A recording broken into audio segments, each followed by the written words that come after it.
So you're going to have spheres in here that make the swelling, right? The swelling of these areas in here. And of course, it's not going to be so regular. It's going to be a little bit more gradual. See that? More gradual. But I gradually now taper this, taper the finger, add here the knuckle, right? And then taper this.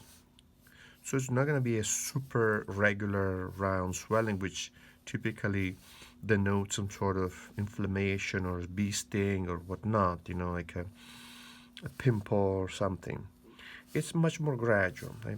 So over this spherical, you know, elongation, you're going to have some sort of continuity. So when you draw the hand in a position like this, what you want to do, block in first the volume of the palm, because that is going to be the dominant volume, right? The things are attached to that. So don't start with the finger. Start with the dominant volume, and then block in, you know, we'll see the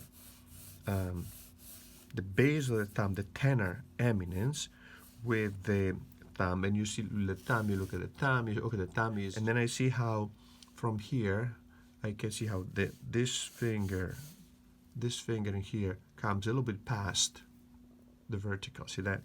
Past the vertical where the index is here, and now I have one finger going this way, the other finger is going slightly first up at an angle, and then from here slightly below the horizontal. But always relate one form to another form, trying to find these rhythms, these flows that connect the various forms, and this